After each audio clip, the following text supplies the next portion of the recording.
iniciar a gravação. Então, muito boa noite a todas e todos.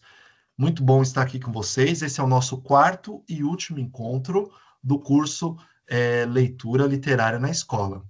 E quero agradecer demais a presença de vocês, a participação, né, tanto no chat, como com algumas falas durante o encontro.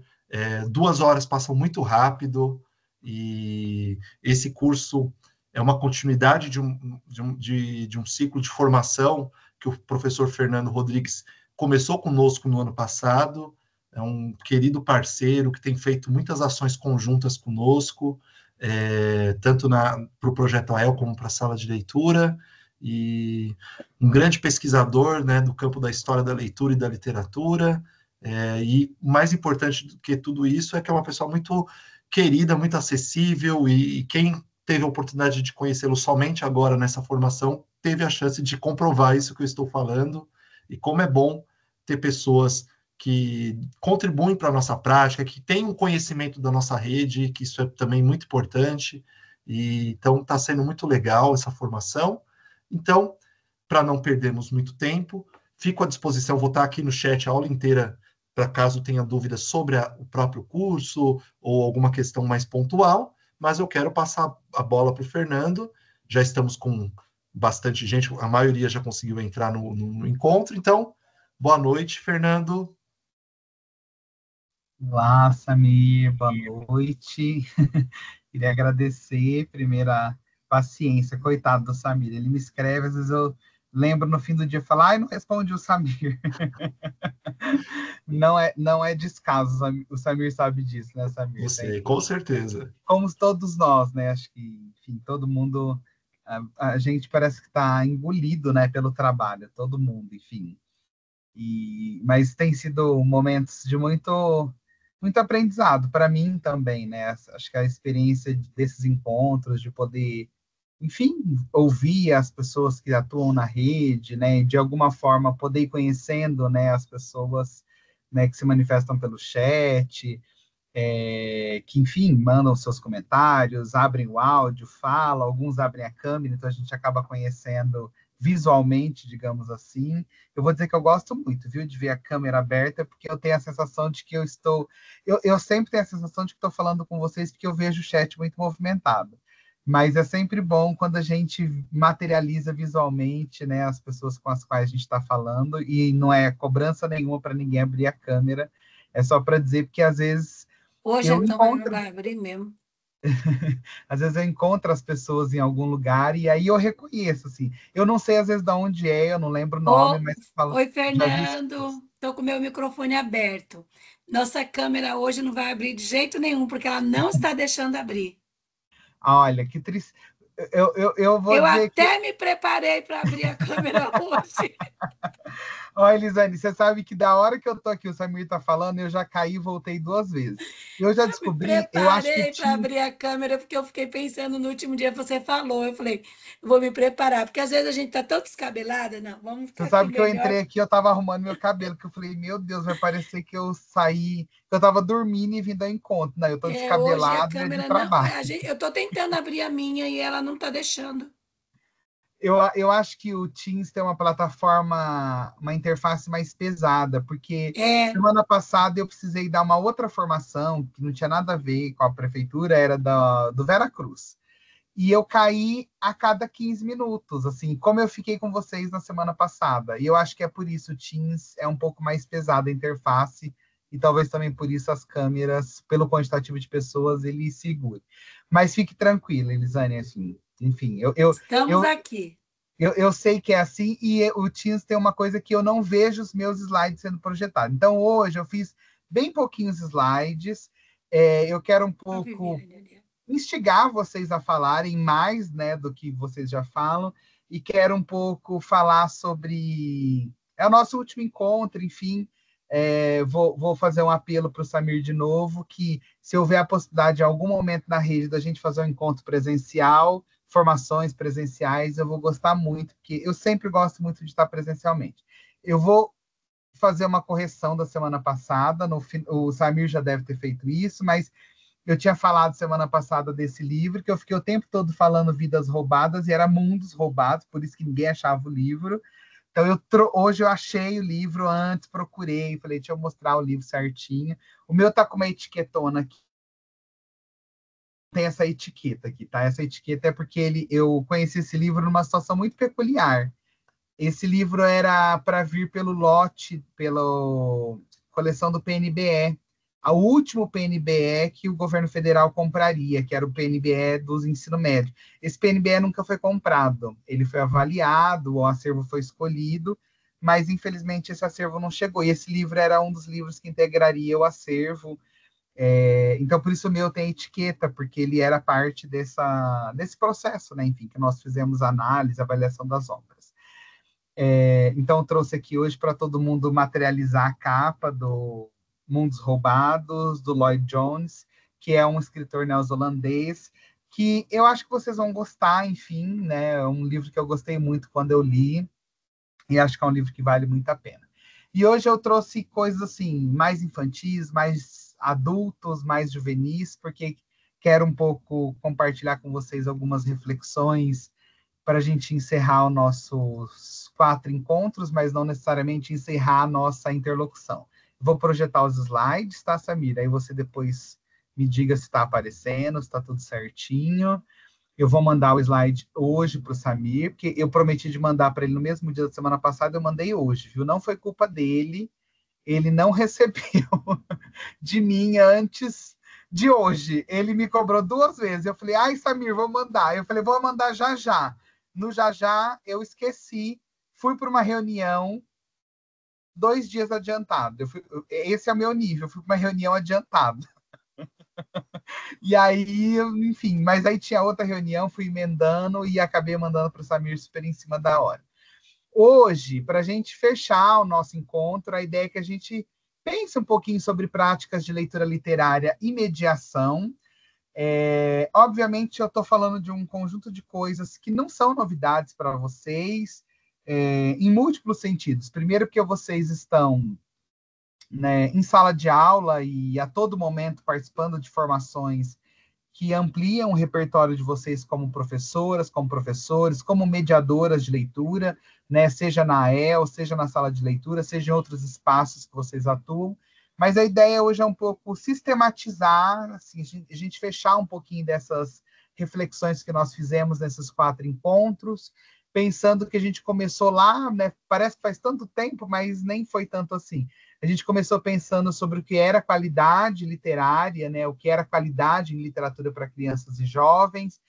A partir disso, nós refletimos um pouco sobre a importância das chaves de leitura num processo de escolha e também de trabalho com texto literário em sala de aula. No último encontro, conversamos sobre o que significa reescolarizar o texto literário, e hoje, então, a gente fecha com a ideia da mediação de leitura, que seria um movimento dentro da escola, como prática escolar, que englobaria, né, eu diria, esses 3 pontos chaves do que discutimos nos encontros anteriores, né? Essa ideia da mediação que envolve a escolha de um bom texto literário, ou de bons textos literários, a escolha de estratégias específicas que envolvem, né, desenvolver essas chaves leitoras, e como que a gente faz isso a partir de práticas que reescolarizam o texto literário, num sentido de trabalho com o texto literário, dentro de uma perspectiva que não é o de ficha de leitura, que não é o de aplicação de prova e que não tem a ver com esse modo de pensar a literatura de uma forma esquemática, mas de pensar a literatura como uma forma de reflexão, de pensamento, né, de fato levar o leitor a pensar sobre o texto e ir criando uma forma de identidade. Nesse sentido, quando a gente pensa em mediação de leitura, a gente precisa pensar a organização da mediação de leitura a partir de 2 conceitos que eles parecem, assim, nossa, um pouco estranhos para o campo da leitura literária, mas que eles são importantes, que é pensar as estratégias estruturadas em torno do conflito e do progresso. Conflito não é uma palavra muito bem-vinda na escola, porque conflito está sempre no campo da violência escolar, conflito está sempre no campo do atrito, mas aqui a gente está pensando no conflito como um conflito cognitivo, como um conflito que que desemboca no processo de ensino e aprendizagem. E o progresso não num sentido progressivo, num sentido de avanço, mas progresso num sentido de desenvolvimento, né, das aprendizagens. Essa ideia, né, que caracteriza uma situação didática em torno da leitura literária, em que o sujeito se depara com uma situação que envolvem níveis de conhecimento e de competência que essa criança ou que esse jovem ainda não dispõe. Ou seja, é parte do processo de formação de leitura e é imprescindível numa prática de mediação de leitura, né, que a gente disponha para o leitor um tipo de texto que ele ainda não seja capaz de ler sozinho. Esse é o nosso papel como mediadores de leitura. A escola não precisa ser o espaço que oferte somente os livros que os estudantes buscarão a despeito das nossas indicações. Claro que eu posso, num processo de escolarização, né, num processo de prática de formação de leitores, oferecer e trabalhar com textos que eles gostam. Não estou dizendo que esse é o problema, mas eu preciso, inevitavelmente, trabalhar com textos que esses estudantes nunca procurariam, que esses estudantes nunca saberiam que existem se alguém não apresentar a eles a possibilidade de leitura desses textos. Essa é a noção do conflito de leitura literária. Essa é a noção do conflito que instaura a prática da mediação de leitura literária. E, nesse sentido, o conflito é o elemento que impulsiona o progresso. É justamente diante dessa situação de conflito, pela ação mediadora, que a gente pode, então, possibilitar aos estudantes saltos significativos da sua aprendizagem. Nesse sentido, então, o que seria a mediação de leitura? Porque a gente fala tanto, né, de prática mediadora, independentemente de ser de leitura literária. A noção de que o professor é um mediador em sala de aula, né? A gente poderia destacar 4 pontos da ação mediadora. O primeiro desses pontos é o professor exercer um papel de facilitador, aquele que direciona a atividade intelectual do estudante. Quando a gente atua nesse sentido, eu não estou dando respostas. Eu não estou dizendo, olha, a resposta é essa, o sentido desse livro é esse, né? Esse livro diz isso e não aquilo, esse livro fala desse assunto e não disso. Isso não é ação mediadora, isso é ação conformadora. Isso é ação que impõe ao outro sujeito um modo de pensar, um modo de entender o texto. Ação mediadora, essa ação em que o professor ele exerce um papel de facilitador, é aquele em que eu vou fazendo perguntas e, ao mesmo tempo, dando informações que amplia o repertório desse estudante naquele sentido que a gente conversou sobre as chaves de leitura. Então, eu mostro um texto e falo, nossa, vamos pensar sobre essa imagem? Vamos pensar sobre isso? Vamos pensar sobre aquilo? O que vocês acham que isso significa? Olha, segundo fulano de tal, segundo o dicionário fulano de tal, segundo o mito, não sei o quê, a gente poderia pensar isso nessa lógica. Faz sentido aqui? Ah, não faz. Olha, na cultura oriental, na cultura africana, na cultura islâmica, isso tem esse sentido. Faz sentido para esse texto? Não faz? Esse é o papel facilitador do professor quando ele atua como mediador. Nesse sentido, o sujeito que medeia, o sujeito que faz a mediação, é justamente aquele que atua nesse intervalo entre o que o estudante é capaz de fazer sozinho e aquilo que ele não é capaz de fazer sozinho.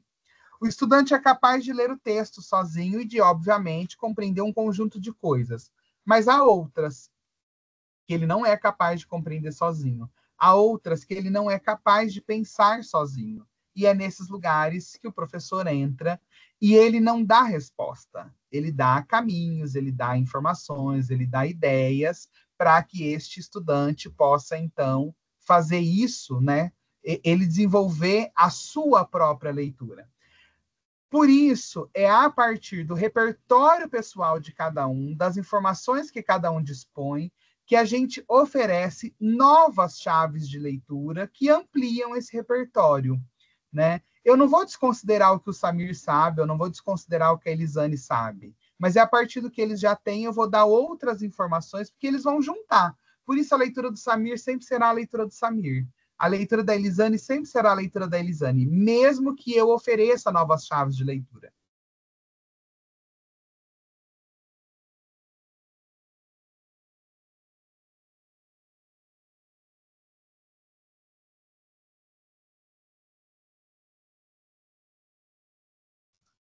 Voltei.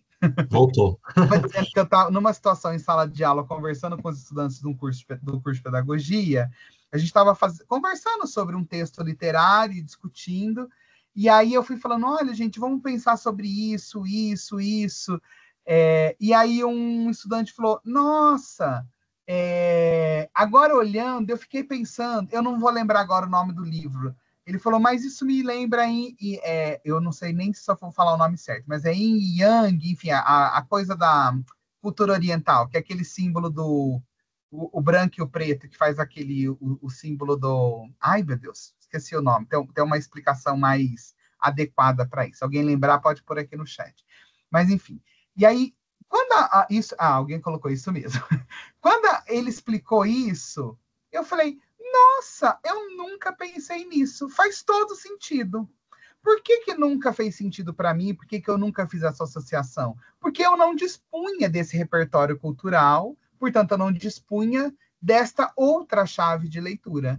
Na medida em que eu fui puxando as chaves de leitura de que eu dispunha, esse estudante conectou com o repertório que é dele, que é pessoal. Ele se interessa por essas coisas, ele estuda, ele entende, né, ainda que minimamente, e ele conseguiu fazer uma ligação que, de fato, né, era possível pensar a história, né, o texto que a gente estava lendo, por essa mesma lógica. Então, né, pensar a mediação como esse espaço de troca. Há um parceiro mais experiente, há uma figura, né, que é a do professor, que exerce esse papel de facilitador, o que não significa que ele não esteja também numa condição de quem aprende, mas, ao mesmo tempo, está nessa condição de quem vai dando, né, as primeiras chaves para abrir as portas, e, a partir dessas aberturas, os estudantes vão conseguindo, obviamente, digamos assim, deslanchar para abrir outras portas. Quando a gente pensa na mediação de leitura, eu vou destacar aqui 7 pontos que a gente precisa considerar, e esses 7 pontos, obviamente, não são meus, né? Não sou eu que estou destacando. Aqui, ó, o símbolo Yin e Yang. Eu estava tentando lembrar essa palavra, símbolo, é um símbolo. Obrigada. Esses 7 pontos têm a ver com uma proposição que a Teresa Colomer faz num texto de 2007, mas que eles ajudam muito a gente a pensar como eu escolho textos e penso o trabalho dos textos no processo de mediação de leitura. Vejam que pensar o trabalho com a literatura numa roda de conversa, num espaço da sala de leitura ou mesmo na EL, é muito mais do que ter escolhido o texto, propor a leitura e elaborar 2, 3 perguntas para a gente disparar a conversa. É muito mais do que isso. Eu preciso ter começo, meio e fim dessa conversa. Eu preciso saber, porque esse é o papel de quem faz a mediação. Eu preciso ter um roteiro, eu preciso saber onde eu quero que as pessoas cheguem com a leitura desse texto, não no sentido de uma interpretação única, mas eu preciso saber qual é a razão pela qual eu escolhi. E esses 7 pontos que eu vou trazer aqui, eles podem ajudar um pouco a gente a pensar nesse direcionamento, né? O que a gente precisa considerar na mediação? Acho que o primeiro ponto é o que a Teresa Colomer vai chamar do sentir a literatura como algo longínquo a sentir-se nela implicado. Quem de nós, em algum momento da vida, talvez aqueles que têm uma experiência de leitura literária desde a infância ou desde a juventude nem tanto, mas nunca teve aquela sensação de que literatura não é muito para mim? Ou quando as pessoas falam de determinados romances e obras literárias, a gente se sente um pouco inferiorizado, porque a gente pensa assim, poxa, eu não sou esse leitor que lê este tipo de literatura. Sabe essa noção de que parece que a literatura é algo externo, que ela não necessariamente é para mim, ou que não é qualquer tipo de texto que diz respeito a mim, ou que está ao meu alcance? Essa noção de que a literatura parece algo longe e eu preciso transformá-la com algo implicado na minha vida é um dos primeiros passos do processo da mediação da leitura literária, né? A gente poderia dizer que não é possível que os leitores em formação desejem ou gostem de algo que eles sequer conheçam ou tenham experimentado. Por isso é imprescindível criar uma condição de leitura literária em que eles progridam no favorecimento desse interesse pessoal, né? Nem todo mundo vai gostar de tudo, nem todo mundo vai ler todas as coisas e sentir as mesmas coisas. Nem todo mundo terá o desejo de ler as mesmas coisas. mas todos podem ler e aprender a gostar de ler. O gosto é uma faculdade mental. Gostar se aprende. O gosto não é algo que uns nascem e outros não nascem. Gosto é algo que se aprende. Assim como a gente aprende a gostar de uma comida ao longo da vida, assim como a gente aprende a gostar de um determinado hábito social que a gente talvez não gostasse tanto antes, a gente aprende a gostar de ler. Assim como qualquer coisa que a gente hoje não gosta, se a gente criar métodos, formas de ir contornando esse desgosto em gosto, a leitura também vai se tornar um gosto. O que isso significa? Que a gente precisa ir descobrindo com os estudantes o que eles gostam, que assuntos. Eu sempre brinco assim em aula, e não é implicância nenhuma com essa escritora ou com nenhum outro. Eu sempre brinco, ninguém precisa desgostar de Thalita Rebouças. Eu vou pegar um outro exemplo. Ninguém precisa deixar de gostar do Diário de um Banana. Mas a gente não precisa morrer achando que o que existe de melhor no mundo é o Diário de um Banana. Eu gosto de O Diário de um Banana. Né? Até porque eu conheci o Diário de um Banana, não foi nem lendo os livros, eu conheci vendo filmes. Eu sou uma pessoa muito da televisão, eu gosto muito de tudo que é o que do ponto de vista da indústria cultural é muito mal visto nos programas de televisão. Então, tudo que passa na TV nível sessão da tarde, para vocês terem ideia, eu gosto muito. E aí eu sempre digo isso. O problema não é a gente gostar de um Diário de um Banana. Tá ótimo, perfeito. Mas é possível aprender que há mais coisas que a gente pode gostar do que isso.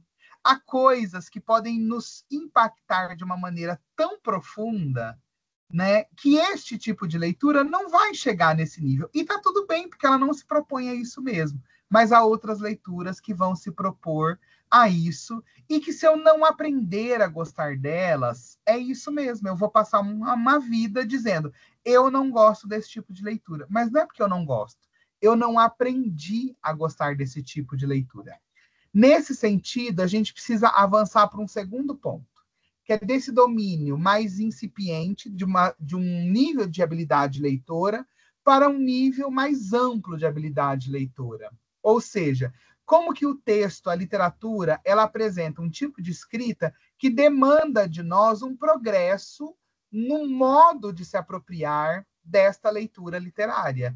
Como que no processo de aprendizagem, no meu processo de desenvolvimento, eu tenho um salto qualitativo que é de quem gosta de O Diário de um Banana e vai continuar gostando e está excelente, mas que eu aprenda a gostar, porque eu aprendi a ler outros textos de maior complexidade, de maior densidade, de maior profundidade, e que demandam de mim outras capacidades leitoras que um texto como O Diário de um Banana não vai me demandar. Eu vou pegar um exemplo aqui de um texto literário.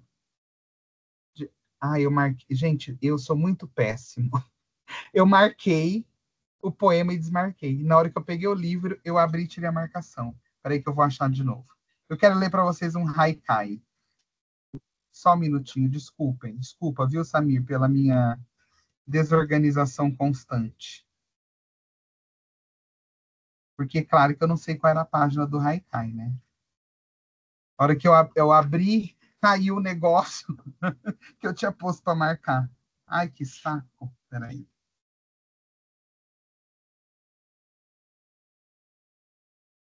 Achei. É um haikai do Ledo Ivo. Tá nesse livro aqui, ó, que é da coleção de bolso da Companhia das Letras. São vários haikais de vários... Boa Companhia, desculpa, não é da Companhia de Bolso, não. Da Companhia das Letras. E são haikais de vários autores. Primeiro, por que eu escolhi um haikai? Primeiro, porque é uma forma literária que a gente pouco explora, que, em geral, a gente lê pouco na nossa cultura. E, em geral, está muito ligado à cultura japonesa, à cultura oriental, embora a gente tenha escritores na literatura brasileira que são exímios autores de haikais. Em geral, o haikai é um poema de 3 versos. A gente nem classifica como um poema propriamente, mas é uma estrutura literária, né? Um texto literário de 3 versos. E a complexidade do haikai está dada justamente na concisão. É a capacidade de dizer o muito com quase nada. Né? No encontro passado, alguém pôs no chat sobre os microcontos. Eu sou fascinado por microcontos. Eu até procurei um aqui que eu queria ler para vocês, mas eu acho que ele não está aqui em São Paulo comigo.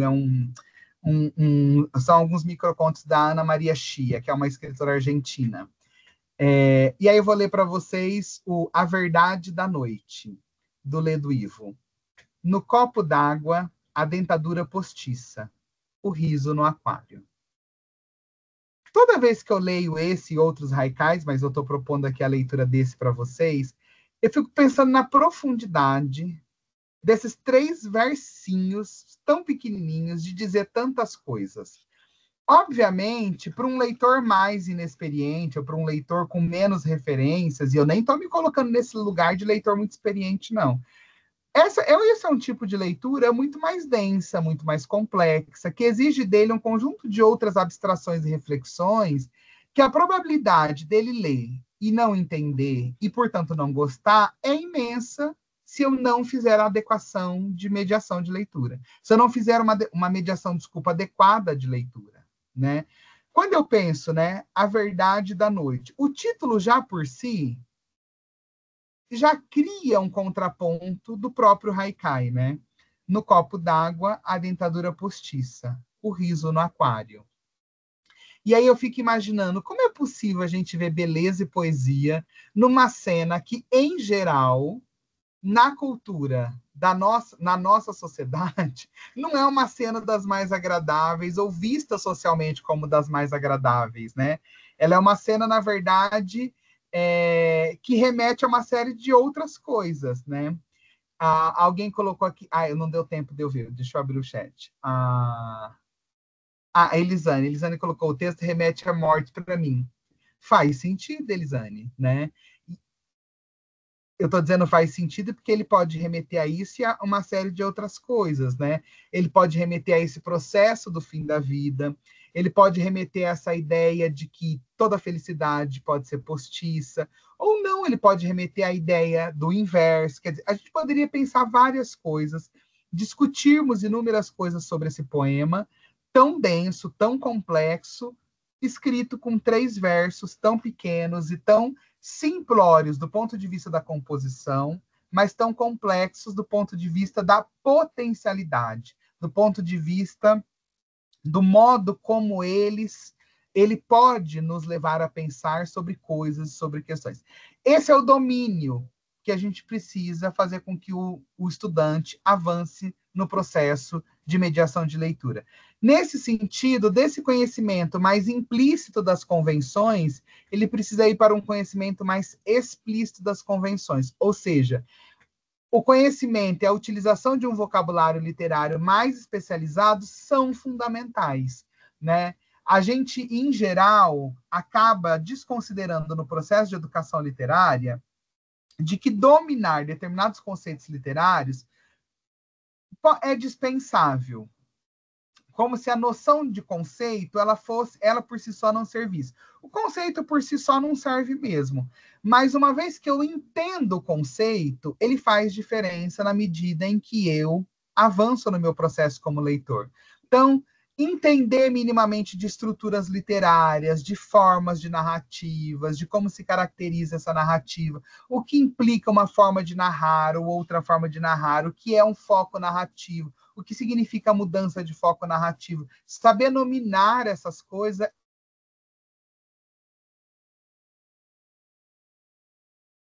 literária para se formar leitor. Ela não precisa. Mas se ela não dominar minimamente algumas dessas questões, ela não consegue adentrar alguns níveis de leitura que impedem ela de compreender textos de maior complexidade, sobretudo do universo, né, literário. Nesse sentido, a gente tem ainda 4 outros elementos a considerar.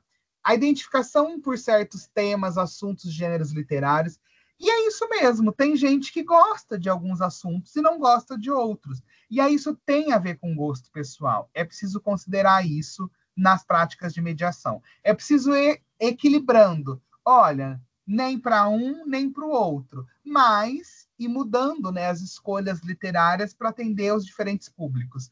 Dessas formas mais limitadas, a gente avançar para formas mais diversas de fruição, né?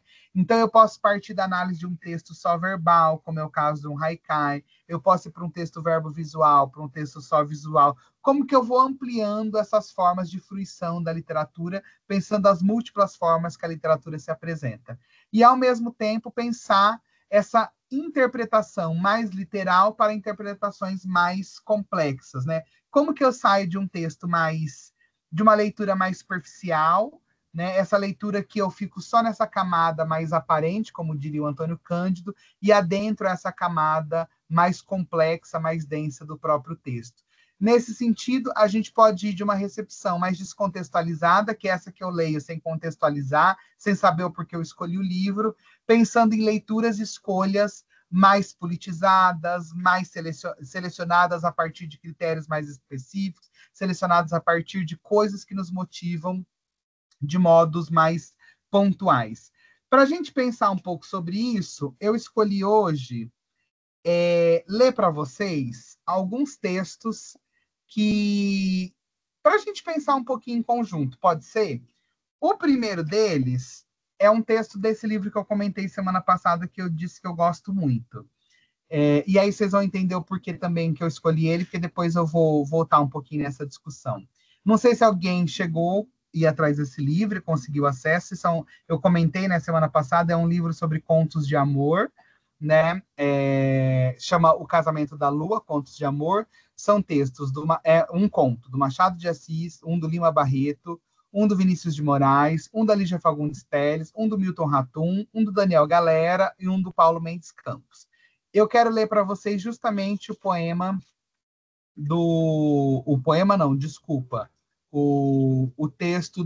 um dos textos do Paulo Mendes Campos, que se chama O Amor Acaba. Se alguém já conheceu o texto, eu peço desculpas, mas ele é tão bonito que eu acho que vale a pena a gente escutar. Tudo bem eu ler para vocês? Vocês têm paciência? Não é um texto muito longo, não, tá? É porque é um texto... é um monobloco, é um texto escrito em um parágrafo só, tudo bem? Elisandra, o do outro livro é esse aqui, ó, Mundos Roubados, tá? Alguém colocou que O Amor Acaba é um hino. É mesmo, eu acho lindíssimo. Queria que a gente pensasse um pouquinho sobre ele. Então, olha lá. O amor acaba. O amor acaba numa esquina, por exemplo, num domingo de lua nova, depois de teatro e silêncio. Acaba em cafés engordurados, diferentes dos parques de ouro onde começou a pulsar. De repente, no meio do cigarro, que ele atira de raiva contra um automóvel, ou que ele esmaga no cinzeiro repleto, polvilhando de cinzas o escarlate das unhas. Na acidez da aurora tropical, depois de uma noite voltada à alegria póstuma que não veio. E acaba o amor, no desenlace das mãos, no cinema, como tentáculos saciados, e eles se movimentam no escuro como dois polvos de solidão. Como se as mãos soubessem antes que o amor tinha acabado. Na insônia dos braços luminosos do relógio, e acaba o amor nas sorveterias, diante do colorido iceberg, entre frisos de alumínio e espelhos monótonos, e no olhar do cavalheiro errante que passou pela pensão. Às vezes, acaba o amor nos braços tortos, mecanicamente no elevador, como se lhe faltasse energia. No andar diferente da irmã, dentro de casa, o amor pode acabar. Na epifania da pretensão ridícula dos bigodes, nas ligas, nas cintas, nos brincos e nas silabadas femininas. Quando a alma se habitua às províncias empoeiradas da Ásia, onde o amor pode ser outra coisa, o amor pode acabar.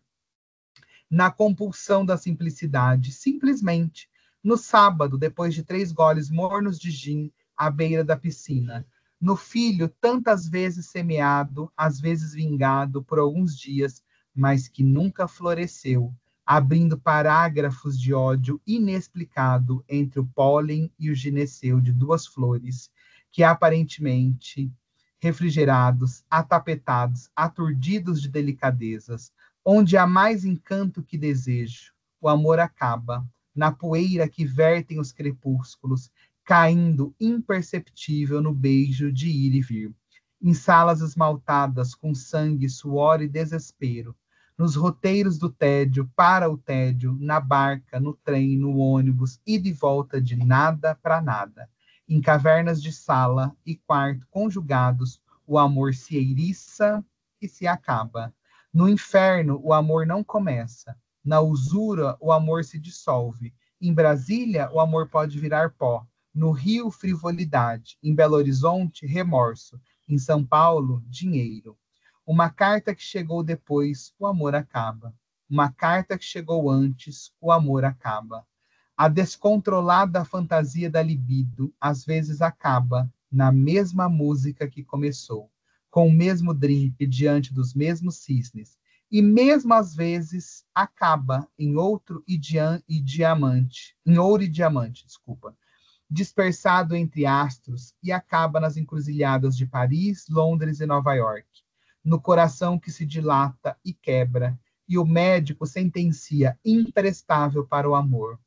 Acaba no longo périplo, tocando em todos os portos, até se desfazer em mares gelados, e acaba depois que se viu a bruma que veste o mundo, na janela que se abre, na janela que se fecha, às vezes não acaba e é simplesmente esquecido, como um espelho de bolso, que continua reverberando sem razão até que alguém humilde o carregue consigo. Às vezes o amor acaba como se fora melhor nunca ter existido, mas pode acabar com doçura e esperança, uma palavra muda ou articulada. E acaba o amor, na verdade, o álcool de manhã, de tarde, de noite, na floração excessiva da primavera, no abuso do verão, na dissonância do outono, no conforto do inverno. Em todos os lugares, o amor acaba. A qualquer hora, o amor acaba. Por qualquer motivo, o amor acaba. Para recomeçar, em todos os lugares, a qualquer minuto, o amor acaba. Não é lindo esse poema? Eu digo que é um poema-conto, porque ele tem um único parágrafo, né? Então ele tem uma estrutura muito diferente do que a gente está habituado de um conto. Eu acho extremamente lindo esse texto por várias razões. Primeiro, porque é um conjunto de coisas tristes e, ao mesmo tempo, reais. Eu imagino que todos nós, em algum momento desse texto, se reconhece numa situação de ter vivenciado uma forma, de ter acabado uma forma de amor. Em alguma situação dessa, a gente se vê, né? Mas ao mesmo tempo ele é um poema ele é um texto, né, que poderia ser um texto todo só de coisas tristes sobre como o amor acaba, mas ele tem essa ideia, né, do cíclico, de que o amor acaba para sempre recomeçar, né? E este é o ciclo da vida, este é o ciclo de todas as coisas. Assim como a vida precisa acabar para que outras se iniciem, o amor precisa acabar para que outros comecem, né? É preciso que um amor acabe para que uma nova história de amor se inicie. É preciso que uma vida se acabe, infelizmente, para que outras histórias de vida se iniciem. É preciso que os ciclos tenham seu fim, para que outros ciclos tenham seus inícios e possam se completar nesse próprio ciclo, né?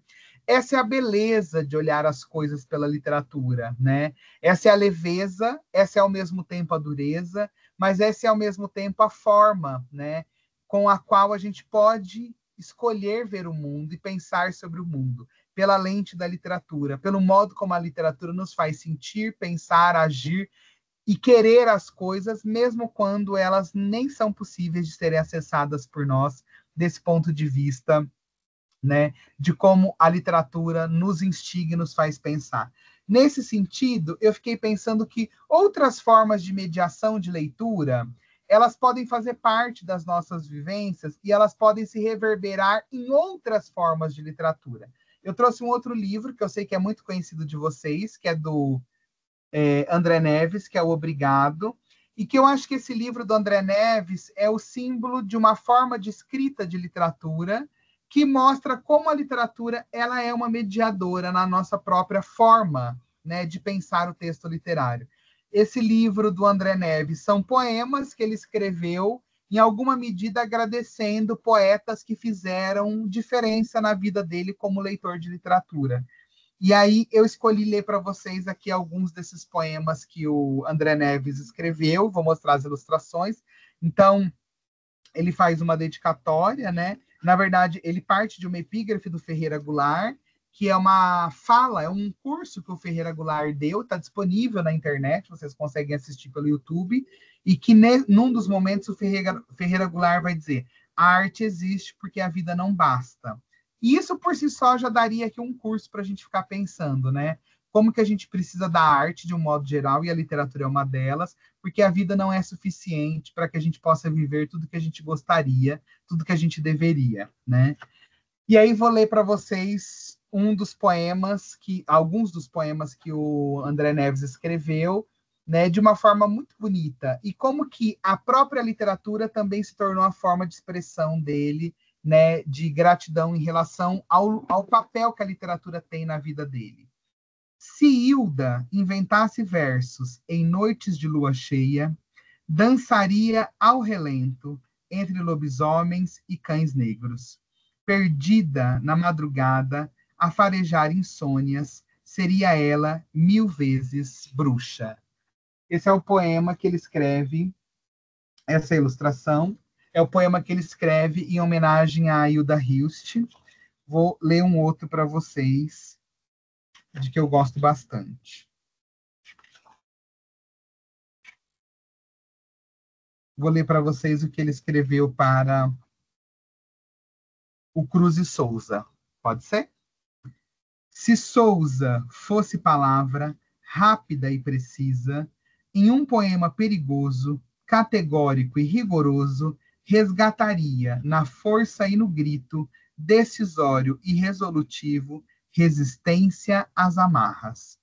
Pesadas e penosas, presas nas memórias, correntes ancestrais, ferro e brasa, somem no batuque, zumbem, zumbam, zumbam, zumbem, até os clarões de um novo dia. Essa é a ilustração que André Neves fez para o Cruz e Souza. Que, inclusive, é o único poeta negro que ele homenageia nesse livro, né? E um dos que eu gosto muito, que é o poema que ele faz para a Cora Coralina. Se Cora cozinhasse vida com palavras, um cheiro doce e terno de especiarias, escreveria no papel de mesa, receita de curar feridas. Adicione à larga caminhada uma cabocla velha, uma lavadeira, uma doceira de mão cheia, uma mulher vivida, menina em infância. Deixe marinar os pensamentos. Asse com jeitinho e espere esfriar, até cicatrizar todos os ingredientes da memória. Não são lindíssimos os poemas? Eu não sei vocês, mas todas as vezes que eu leio os poemas desse livro, eu fico muito instigado a ler os autores que o próprio André Neves homenageia nesse livro, né? Porque ele faz, de fato, uma brincadeira com marcas, né, com elementos que são identitários da poesia, né, desses autores, e que, em alguma medida... Ah, eu não mostrei a ilustração da Cora Coralina. Essa aqui é. Que, em alguma medida, nos estimulam, né, a querer conhecer esses autores. E, para a gente encerrar o obrigado, eu vou ler para vocês o poema que ele escreveu para o Vinícius de Moraes. Se Vinícius soprasse versos nos olhos, sons e tons correriam através das borboletas que agitam o estômago com a simplicidade das palavras que qualquer coração consegue ouvir. E eu acho bonito isso, né? Porque talvez de todos os poetas que ele homenageia, sem sombra de dúvidas, o Vinícius de Moraes é, obviamente, o mais popular, né? Aquele cujos poemas, de fato, circulam, né? Sobretudo alguns dos sonetos do Vinícius de Moraes, circulam como poemas muito conhecidos, inclusive partes desses poemas em letras de música, enfim, circulam no nosso cotidiano de algumas outras formas.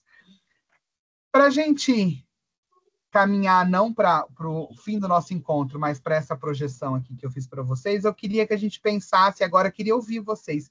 E nós, professores?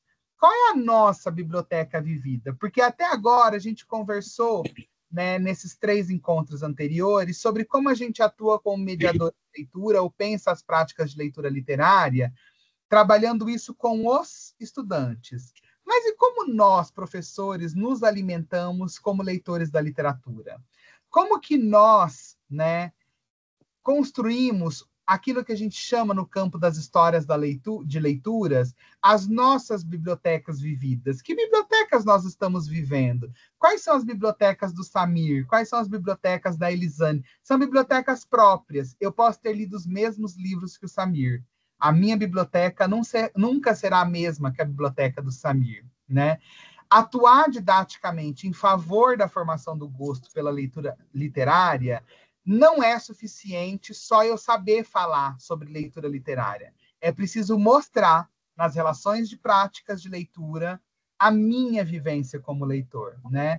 Eu, no primeiro encontro, comentei com vocês uma situação, comentei muito brevemente, que eu não falaria da minha história de formação como leitor, porque eu já tinha feito isso numa outra formação e muitas pessoas tinham participado. Eu vou brevemente só comentar sobre isso, porque tem a ver com uma outra coisa que eu quero contar para vocês. Eu não tenho uma história de formação de leitor na minha formação escolar. Durante a escola primária, né, que ainda era escola primária, né, não era escola primária ainda, né, mas enfim, a gente chamava como escola primária afetivamente. Eu tive uma professora que tinha a prática de nos levar à biblioteca para escolher um livro e preencher uma ficha de leitura toda semana. Essa era a minha professora da 4ª série. E eu, na primeira semana, que ela levou a gente à biblioteca e eu não consegui ler o livro, e eu acabei preenchendo a ficha a partir de informações assim que eu peguei na 4ª capa, que eu fui pescando no livro sem ler o livro. Eu preenchi a ficha e o que eu aprendi nessa primeira semana de aula? Que ela não lia a ficha que a gente preenchia. E isso, obviamente, criou em mim um hábito muito ruim, que era nunca ler os livros. Então, toda semana eu ia na biblioteca, eu pegava o livro, preenchia a ficha e eu passei um ano inteiro na escola fazendo isso, sem nunca ler um livro. Mas tinha uma coisa que ela fazia que eu gostava. Ela, na época, começou a ficar muito famoso no país, assim, na verdade, começou a ficar famoso no país, não, começou a ficar famoso onde eu morava. Talvez fosse famoso em outros lugares. Eu não sei se vocês lembram quando o Kinder Ovo, a coisa do Kinder Ovo vir com o brinquedo, ele vinha com um ovinho de plástico dentro. Ela reunia um monte desse ovinho do Kinder Ovo, né, esse ovinho de plástico, e ela colocava um monte de poesia dentro, e isso eu gostava muito na aula. De vez em quando ela deixava a gente pegar num pote que ela deixava esse monte de ovinho do Kinder Ovo, e a gente pegava e lia poemas. E eu fiquei fascinado por isso num dado momento, porque um dos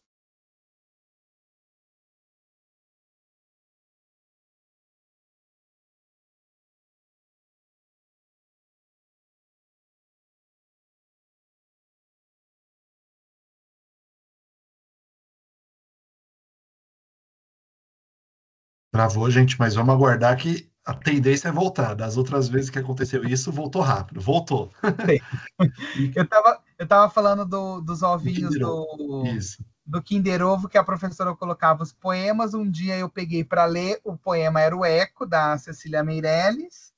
E aí, no Eco, eu associei, porque a TV Cultura tinha tipo, como se fosse eles fizeram uma versão em animação. E aquilo me encantou e eu achava legal, porque eu sempre tinha a expectativa de que a qualquer momento eu leria algum outro poema que eu veria na TV Cultura. Bom, nunca aconteceu, mas eu gostava muito daquela prática e passou. E eu nunca mais tive nenhuma outra experiência escolar de incentivo à leitura, embora essa experiência também não tivesse sido lá grande coisa a de ir da biblioteca, né? Ela não foi suficiente, porque era isso, eu não li o primeiro livro, eu descobri que nada do que se fazia com aquele livro tinha uma funcionalidade na escola, e acabou passando. Eu tive uma outra professora, anos depois, na 7ª série, olha quantos anos depois, que ela no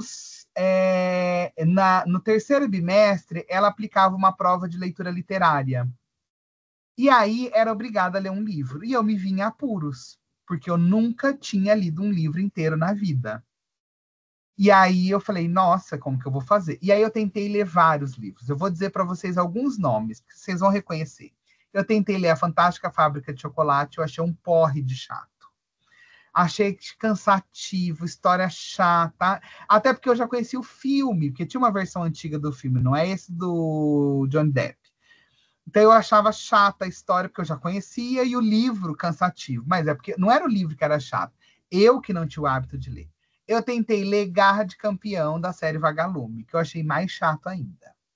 Eu tentei ler Escaravelho do Diabo, só que eu comecei a ler, só que nisso eu precisava devolver o livro, eu me interessei, mas o tempo que eu tinha para ficar com o livro não era suficiente, porque imagina, alguém que nunca leu, você não lê em 7 dias. Eu precisava de 40, 50 dias para ler o livro. Bom, e eu fui ficando em apuros, em apuros, em apuros, e eis que um dia eu falei, eu vou ler esse livro aqui, que chamava... Eu podia ter pegado para mostrar para vocês, que eu tenho.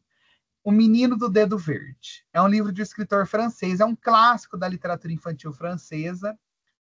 E eu comecei a ler, e como era um livro que ninguém se interessou muito, eu não tinha pressa de devolvê-lo, porque ela tinha um acervo restrito, e a gente tinha que ler um daqueles livros, não podia ser outro.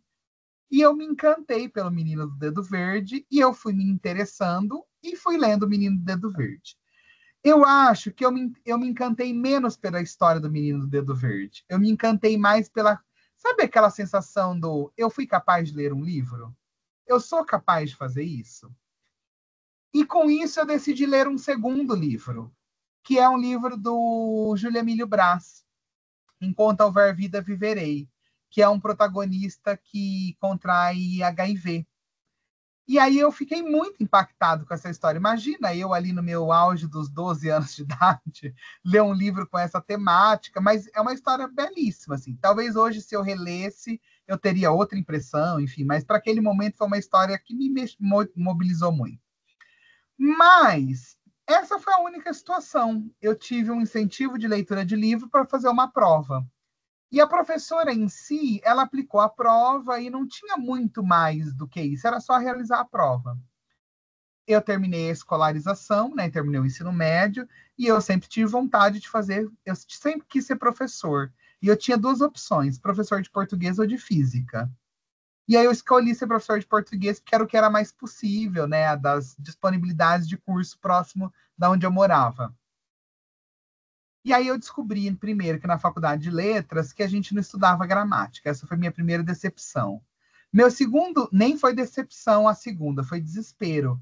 Era um tal de, semana que vem tem que ter lido 2 romances, na outra semana mais 3, na outra mais 5. E eu pensava, gente, mas eu preciso de 40 dias para ler um livro de 100 páginas. Como assim ler 3 livros de 200 páginas cada um em 15 dias, em 7 dias, em 10 dias? Bom, enfim. O que eu tive na faculdade de letras, talvez diferente das experiências que eu tive anteriormente. Eu tive professores que, na sua vivência como leitores, foram me encantando pela leitura literária. E eu não fui só, obviamente, com muita dificuldade, me interessando pela leitura, mas eu fui me interessando por pesquisar formação de leitores. Porque eu fui entendendo no meu processo formativo, na medida em que eu fui estudando na faculdade, depois fui fazer mestrado, doutorado e uma série de outras coisas, eu fui entendendo que leitor se forma na relação pedagógica que se estabelece em sala de aula, mas se forma, sobretudo, pela ação mediadora de professores que são leitores, que vivenciam a prática de leitura literária, que vivenciam a literatura como um objeto cultural próprio, seu, né? Por isso, a minha provocação, num bom sentido aqui com vocês, né, de que, e como nós, professores, estamos alimentando a nossa própria prática como leitores de literatura. Antes de ouvir vocês um pouquinho, porque eu queria ouvir vocês um pouco, eu queria ler para vocês um outro texto. Não sei se vocês conhecem. Vocês estão me ouvindo, gente? Porque o Samir está travado. Agora eu não sei se é só o Samir que travou para mim. Não, tá normal. Ah, tá bom. Com exceção da minha câmera. Eu falei, será que eu tô aqui falando e tá todo e eu caí? Eu não sei se vocês conhecem esse livro, O Meu Amigo Jim. Esse é um livro que ele é de raríssimo acesso, porque ele é de uma editora que não existe mais, que é a Kozak Naif. E é uma pena, porque a Kozak tinha livros incríveis. Eu vou ler para vocês o Meu Amigo Jim, porque eu acho que de uma forma muito simples, mas ao mesmo tempo muito bonita, o Meu Amigo Jim fala sobre essa relação de como um leitor toca outros leitores, e a gente poderia discutir isso de diferentes formas. Um belo dia, Jack decide se aventurar pelo mundo. O que mais deseja ver é o mar, tão azul, tão imenso. Ele atravessa o bosque. Do outro lado das colinas está o mar. Jack é um merlo, mas a água desde sempre o fascinou. Pronto para alçar voo, de repente ele percebe um par de patas. Que é isto? Pergunta. São as patas de Jim, a gaivota. Jack fica feliz por encontrar uma ave marinha. Jim convida Jack para conhecer a sua casa. Jack aceita. Eles vão juntos um tempão. Ao cair da tarde, chegam a uma ilhota onde passarão a noite. Jim guarda alguns petiscos na ilha, bastante para preparar um bom café da manhã. Em seguida, voam em direção à vila de Jim. Que vila incrível! Todos os pássaros são parecidos com Jim. Por que eles me olham desse jeito? Pergunta Jack. É normal, responde Jim. É a primeira vez que vem um pássaro todo preto. Acho melhor irmos para casa. Esta é a minha casa, eu a construí sozinho. À noite escuto as ondas como se estivesse num bar. Eles se sentem diante de uma xícara de café bem quente, mas na medida certa. Em seguida vão se deitar. Jim dorme logo, mas Jack está sem sono. Ele recorda o dia que teve. Gosto do mar, gosto dessa casa. Eu gosto e gosto de Jim. Jack adormece sorrindo. Na manhã seguinte, eles visitam um porto. Que animação! Que ave esquisita é essa? Pergunta a gaivota capitã. Ele se chama Jack, é um merlo, mora no bosque, ali em frente, em terra firme. Jack é um amigo, mas as gaivotas não gostam do pássaro negro. Eu acho melhor voltar para minha casa, diz Jack. De jeito nenhum, responde Jim. E ele acompanha o amigo. Já que é assim, não voltaremos mais à vila. Eles saem para pescar, mas Jack está triste. Não liga não, diz Jim. As gaivotas acabarão te aceitando. Se não, eu é que vou morar na sua casa. Jack sorri. Jim é realmente seu amigo. No dia seguinte, Jim diz a Jack, tem um bosque de pinheiros bem perto daqui. E se nós fôssemos lá? Jack fica contente. Ele pode ensinar a Jim o que sabe sobre matas. A amizade deles cresce ainda mais. Um dia, Jack descobre um baú cheio de livros. Eu encontrei na praia, explica Jim. Uso as folhas para acender o fogo. É bem prático. Você não lê livros? Jack se espanta. Por que eu os leria? Ninguém lê aqui. Jack fica muito surpreso. Na minha vila, todo mundo lê. E cada noite, Jack lê uma história para Jim. Os dois amigos nem desconfiam de que alguém escuta as escondidas. Noberto fala de Jack para sua mãe e repete as histórias que ouviu do pássaro negro. Talvez esse merlo não seja tão mau assim, diz a mãe de Noberto. Vamos visitá-lo. Na feira, ela comenta sobre Jack com as amigas. Marta e Melissa também decidem ver o tal Jack um pouco mais de perto. Ao anoitecer, um grupo de gaivotas se aproxima devagar da pequena casa de madeira. Jack tem uma voz bela e sonora. As gaivotas descobrem que gostam de histórias. A cada dia, novas visitas batem à porta. Uma traz flores, outra um bolo, a terceira marmelada. Agora as gaivotas cumprimentam com um largo sorriso. Nesta noite, Jack está alegre. ele escolhe uma história engraçada, tão engraçada que todas as gaivotas rolam de rir. Enfim, é linda essa história, gente. Eu acho ela tão bonitinha, mas ao mesmo tempo, ela de uma forma tão simples e tão direta, ela representa o que a gente poderia dizer do que há de mais belo, mais simples e ao mesmo tempo mais complexo da mediação da leitura. Esse lugar que o sujeito mediador, que é aquele que tem o gosto pela leitura, consegue transmitir o gosto para o outro. Veja que em nenhum momento o Jack fala para o Jim do quanto ele gosta de ler. Ele simplesmente lê para o Jim. Ele simplesmente compartilha a experiência que ele tem com o Jim. E acho que esse é o nosso papel como mediadores de leitura. Eu tenho imensa gratidão aos professores que eu tive, sobretudo na universidade, que partilharam comigo o prazer e o gosto que eles tinham pela leitura literária, que me fizeram também gostar de ler literatura e que me fizeram descobrir esse universo que a leitura literária pôde abrir para mim, né, como aquele jovem estudante que só tinha a intenção de ser professor de gramática. Eu não tinha pretensões nenhuma na minha vida acadêmica, num sentido do que eu faria após a graduação. Eu queria ser professor, e sou professor, obviamente. Mas a universidade me abriu, pela literatura, outros horizontes, no sentido de pensar que eu poderia atuar de outras maneiras, que era também de não interditar as pessoas no seu direito de gostar de literatura, porque elas acreditavam que elas não nasceram para gostar de literatura. Essa era a minha crença, essa era a minha dificuldade. Eu achava que alguns nasciam para ler e outros nasciam para fazer outras coisas, e eu estava nesse rol das outras pessoas. Por que eu estou comentando tudo isso? Nada disso para fazer uma terapia coletiva.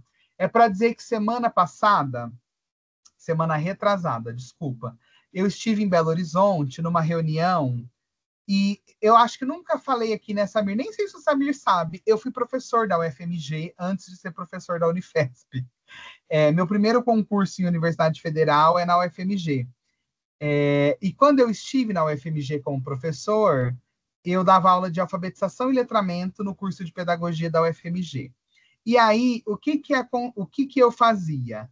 Eu dava aula de alfabetização e letramento e eu sempre dizia para os alunos o seguinte, que toda aula eu leria um texto literário no início da aula, que a gente poderia conversar sobre ele, se a gente quisesse conversar, mas que ele não tinha relação nenhuma com o que eu falaria na aula. Ele era simplesmente para que nós pudéssemos conversar sobre literatura, ou no início da aula, ou no término da aula. Era só para que todo mundo pudesse conhecer um texto literário. E eu fiz isso durante 6 meses. Eu fiquei na UFMG durante 7 meses. Eu fiz um outro concurso aqui em São Paulo e 7 meses depois que eu estava na UFMG, eu exonerei o cargo e vim embora para São Paulo. Então, eu dei aula para uma única turma de estudantes da pedagogia, né? Durante um semestre, eu dei uma disciplina para 2 turmas, né? Manhã e noite. Bom, isso foi em 2016. Eu já voltei ao FMG várias vezes para outras coisas. E voltei agora para uma reunião que eu teria, né? O Samir comentou no primeiro dia que eu coordeno um programa que chama LEEI, Leitura Escrita na Educação Infantil. Eu voltei para uma atividade do LEEI, uma reunião que teria um seminário, e eu encontrei uma aluna que era desta turma que eu dei aula. E aí, eu a reconheci fisicamente, eu a vi, e aí ela me reconheceu, ela falou, Fernando, quanto tempo, não sei o quê, que bom você estar aqui. E eu fiquei muito feliz de encontrá-la por 2 motivos. Primeiro, porque quase 9 anos, mais de 9 anos depois, né, isso foi comecinho de 2016, né, então aproximadamente 9 anos depois, e fiquei feliz, em segundo lugar, porque ela estava envolvida com esse projeto, Leitura Escrita na Educação Infantil, e ela estava atuando numa coisa que estava sendo inaugurada lá na UFMG, que chama Casa da Infância, e que dentro da Casa da Infância tem o que a gente chama de uma bebeteca, que é uma biblioteca especializada em literatura para crianças, nessa fase de crianças de 0 a 6 anos. Então, em geral, a gente chama isso de bebeteca, né? E aí eu fiquei muito feliz, falei que bacana, você está envolvida com o projeto da Bebeteca, não sei o quê, nananana, conversa vai, conversa vem. Ela me vira e fala assim: ah, eu nunca me esqueci das suas aulas, dos livros que você lia de literatura, e desde então eu sempre quis trabalhar com literatura. Hoje eu sou professora da Rede Municipal de Belo Horizonte, eu estou num cargo na Rede Municipal de Contagem, né, que é a região metropolitana de Belo Horizonte. Eu atuo como formadora de leitura literária na Rede de Contagem.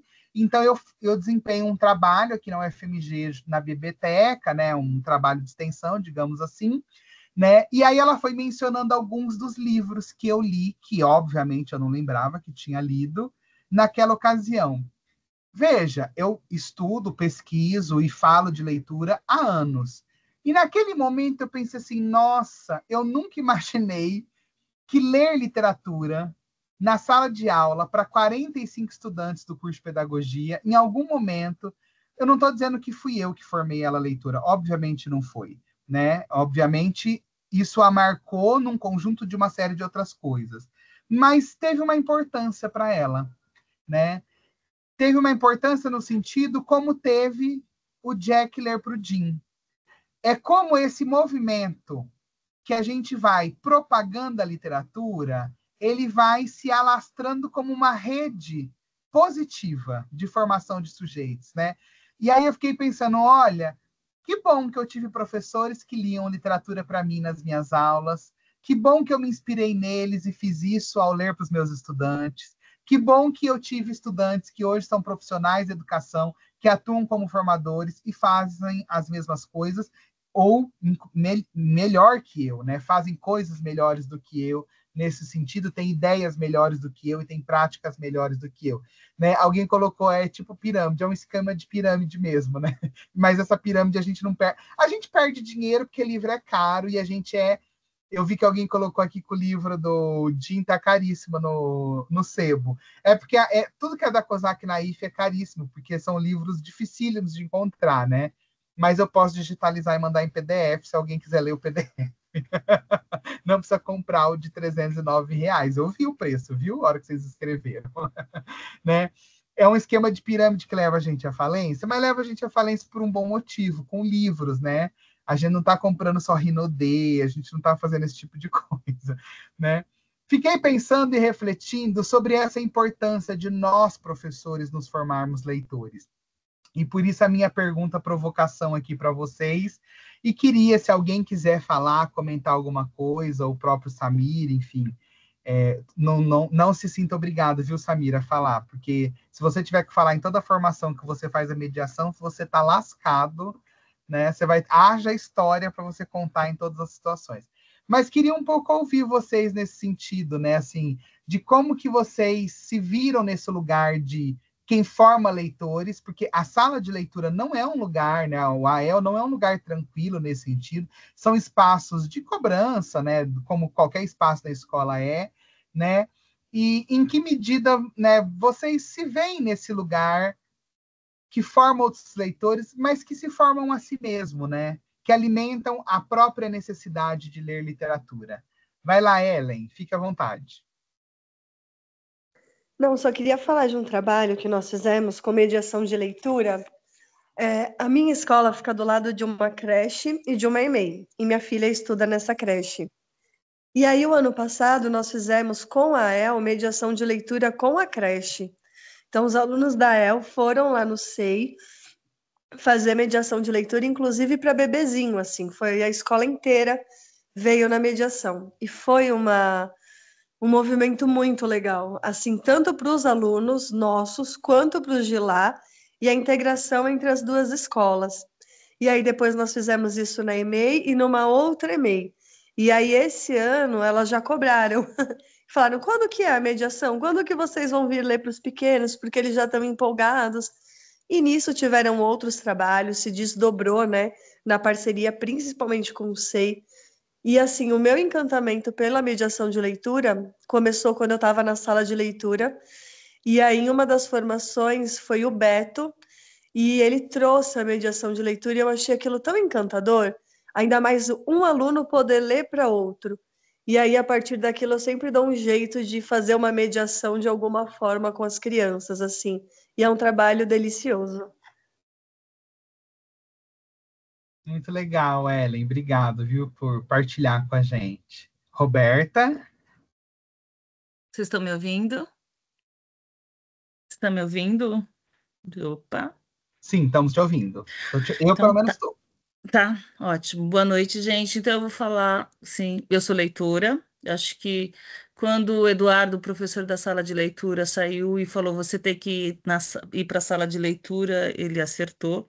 Eu sou professora de artes e eu me descobri leitor. Eu sempre li desde muito pequena. Eu estudava numa escola de freira em que a professora deixava a gente escolher os livros e a gente tinha que ler um tanto de livros. E eu era apaixonada, acho que no quinto ano, pelo Coni. E só que no sexto, sétimo ano eu descobri que o Coni estava vivo. E aí para mim todos os autores estavam mortos. Quem escrevia estava morto, não tinha autor vivo. E, e mas eu me descobri que eu tinha que ler, porque eu sou dislexa e se eu não ler uma palavra eu não escrevo. Então, eu me formei leitora, assim, por uma necessidade muito, muito, muito, muito orgânica de que, ou de um problema que eu tinha, que se eu não ler essa palavra, eu não consigo escrever nunca. Então, eu me formei leitora e eu li bastante esse ano. Eu estou fazendo doutorado na PUC, então eu tive que ler um monte de coisa. É isso. Vocês ouviram? Ouvimos. É que eu tô tentando, eu tô indo para abrir o microfone para falar. Obrigado, Roberto. Não, você está fazendo doutorado, você só tem lido, você não tem feito mais nada, você não tem vivido, Não, Roberto. não tenho vivido, porque eu tenho 700 alunos e um doutorado e uma Você não filha. tem feito mais nada na vida a não ser ler, Eu né? não sei ler. E o que é É o isso. melhor, nem sempre você lê o que você gosta, né? Porque é Ai, isso. olha, eu tô curtindo, viu? Eu tô fazendo doutorado em literatura, então eu tô super Ah, curtindo. então pronto. Então você tá bem. Obrigado, Beijo, Roberta. é isso. Maria Nilza, Oi, boa noite. Estão me ouvindo, né? tô te ouvindo, pode falar. Então, para minha formação como leitora, eu já era professora. Eu trabalhava já como professora de língua portuguesa e na escola em que eu trabalhava era necessário a leitura de 2 livros pelos alunos por bimestre. E para que eu fizesse isso, eu tinha que ler os livros antes de solicitar que eles fizessem a leitura para que depois eu cobrasse algo. Então, eu me colocava no papel de que eu precisava saber, conhecer, para que depois eu passasse para eles. E aí eu virei uma devoradora de livros mesmo e comecei a ler como nunca. Hoje eu estou na educação infantil e eu sinto falta de alguns temas, alguns títulos. Então, para o meu pessoal, eu continuo essa leitura, né, devorando livros, mas agora eu leio outros tipos de livros para os meus pequenos, né? Então, a literatura infantil faz parte aí do meu hall, da minha biblioteca, e é muito gratificante. Então, uma das coisas que a gente tem feito muito hoje na escola é, além da leitura, também conhecer o autor, conhecer a história. Então, a semana passada eu era a Tatiana Belink, ou até da nossa escola virou Carlos Drummond. E isso as crianças estão assim levando para casa e as famílias estão dando esse retorno, que as famílias estão começando a solicitar os livros que a gente lê, porque eles querem ler mais em casa, então está sendo bem bacana. Então, assim, o meu desejo de ler agora eu estou conseguindo atingir as crianças, está bem legal. Que bom, Maria Nilza, obrigado, viu? Rebeca, Boa noite. Eu entrei no projeto da AEL no início do ano passado. E foi bem quando eu acabei de entrar na rede, é meu primeiro ano como professora. Aí eles estavam falando, a gente precisa de alguém para continuar esse projeto, você topa, tal. Eu entrei e eu não sabia nada, foi muito difícil no início, porque eu corri atrás de aprender muitas coisas, só que aí eu comecei a ver pelo meu conhecimento, o que eu já sabia, qual era a minha carga. Eu já fazia clube de leitura para vídeos no YouTube e tal, com alguns amigos, sobre quadrinhos. Então, eu comecei a pegar essa experiência que eu já tinha e levar para eles. E começava a conversar com eles sobre o que eles gostavam, começava a ir atrás. E, principalmente, valorizar o que eles gostavam. Né? Tem a menina que gosta de diários, tem o menino que gosta de Paula Pimenta, e por aí vai, né? Tanto que a EL que eu participo é a Paula Pimenta. Então, eu comecei a valorizar justamente isso neles, que era você reconhecer o peso do autor que eles gostam. Né? Não é porque é Paula Pimenta que eu não vou dar uma cadeira para outros autores que também façam essa literatura infanto-juvenil ou juvenil. Né? Porque começa aí. O importante é a gente não deixar que eles fiquem apenas nisso. É aquilo que você falou, se você gostou disso, talvez você também goste disso. Né, e discutir com eles. E foi com o maior prazer assim que eu apresentei para eles, inclusive o Alto da Compadecida. Por mais que tenha filmes, muitos dessa geração atual, de 14, 15 anos, nunca assistiram. Alguns deles nunca assistiram o Alto da Compadecida. Então, quando eu sugeri, vamos fazer, eles adoraram. Então, já estava com tudo planejado. Infelizmente, eu ainda não consegui entrar no projeto de novo esse ano, porque a grade de horário do integral está complicada, mas eu estou torcendo para organizar, para eu poder dar continuidade a esse projeto, porque começou com Paula Pimenta, agora eles já estão em Ariano Suassuna. Né? Então, isso é uma coisa muito bacana de ver, essa evolução. Muito bom, obrigado, Rebeca. Muito legal. Rosângela? Oi, oi. Boa noite. Desde o primeiro dia eu queria fazer um comentário. Você falou sobre os livros que a gente lê, né? Então sempre eu escolhi o que eu li, né? Ao contrário de você, sempre fui uma bookworm, né? Sempre tive na biblioteca da escola, na biblioteca da cidade, li bastante, mas eu era muito seletivo, o que eu gosto, o que eu não gosto, e só lia as coisas obrigatórias quando tinha que ler para a escola, para vestibular. E aí, na pandemia, começou a aparecer para mim, no Instagram, uma assinatura de livros chamada Tag. E aparecia, até que eu fui e fiz a assinatura dessa. Eu fiz uma que chama-se Tag Inéditos. Então, cada mês eu recebo um livro, que eu não sei o que vai aparecer, de que lugar do mundo que vai aparecer. E o que eu fiquei mais encantada foi que todos os livros que eu já li até agora, eu me apaixonei, eu me encantei. Livros que, se eu fosse numa livraria, talvez eu passasse direto, porque era um autor que eu não conhecia, que eu não fazia ideia se ia me interessar ou não. E aí veio leitores africanos, leitores do Oriente, japoneses, brasileiros, que eu falava assim: esse livro não vai ser legal, e me apaixonei.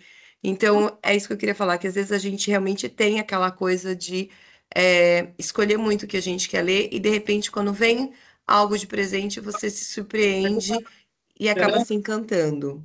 É isso.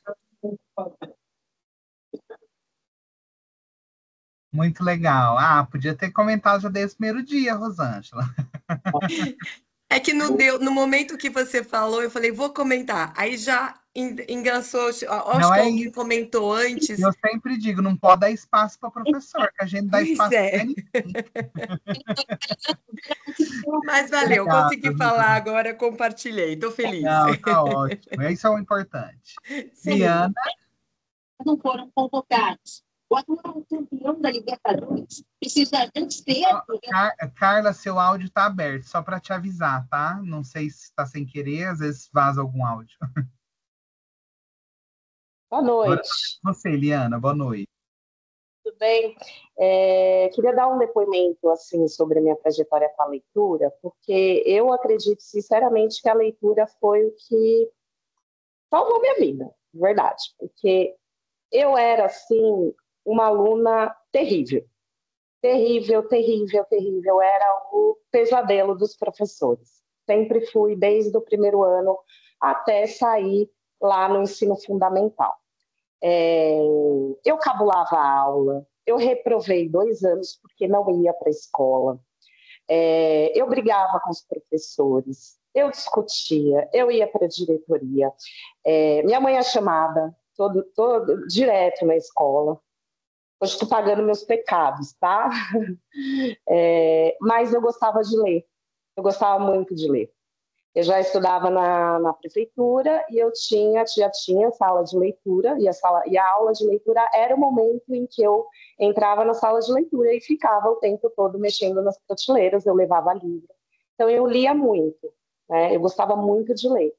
Então, eu não prestava atenção nas aulas, eu não fazia lição, mas eu escrevia bem, eu falava bem, né? Porque a leitura era uma coisa muito presente, né? No meu dia a dia mesmo.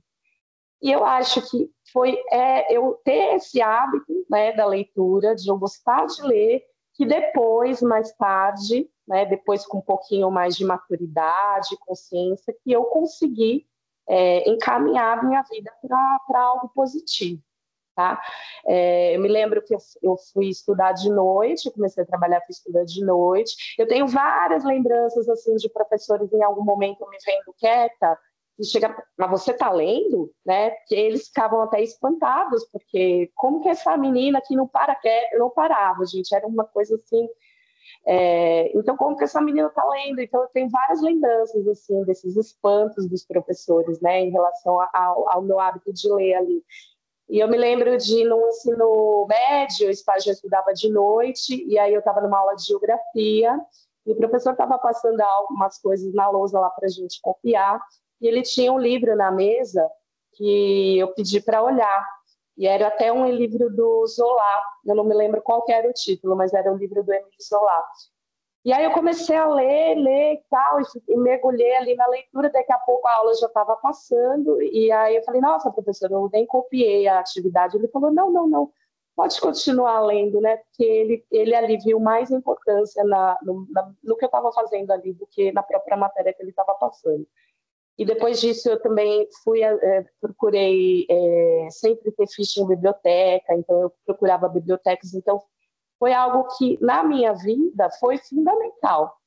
Porque o meu comportamento de estudante, né, se fosse só aquele comportamento, talvez eu não tivesse depois me encaminhado, mas o fato de eu ter lido bastante foi o que me ajudou a me formar. Porque mesmo eu não prestando atenção na aula, eu tinha a leitura, né, que me ajudou depois a progredir. E eu sempre falo isso para os meus alunos, né? Sempre falo, gente, ler é algo que vai ser positivo na sua vida, né? Vai ser positivo. E eu falo por experiência própria, que foi positivo para mim. É isso. Obrigada.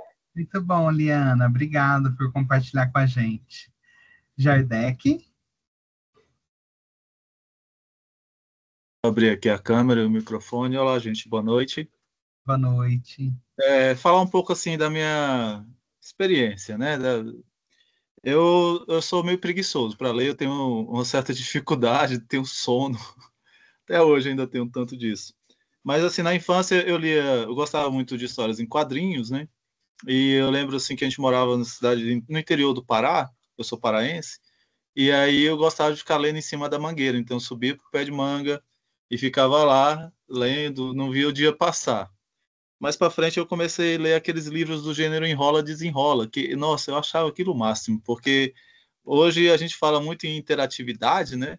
E ele era bem isso, você está na página tal, se você quer acontecer tal coisa, vai para a página tal. Eu ia lá. E aí também foi o gênero que me despertou mais para essa leitura mais de texto, né? Mais literária mesmo. Daí muito livro text, né? Não sei se a maioria que não sei se conhece aqueles revistinhas, livretos, né? Que tinham histórias do faroeste e tal. E assim eu fui desenvolvendo esse gosto, mas nunca me senti assim propriamente um leitor. Quando eu mudei do Mato Grosso, do Pará para o Mato Grosso, minha irmã me incumbiu de levar uma coleção de livros dela, do Jorge Amado. E eu tirei um deles para ler. E aí eu fui ler Tocaia Grande, A Face Obscura.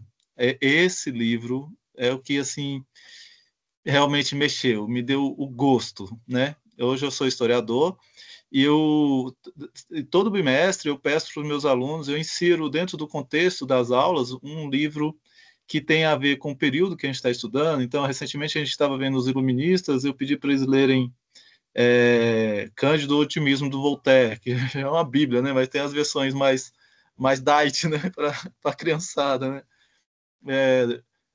Quando a gente estava estudando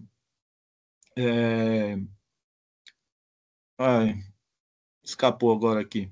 Bom, enfim, eu pedi o Dom Quixote. E aí um tanto de aluno, seu professor é muito massa, Dom Quixote e tal.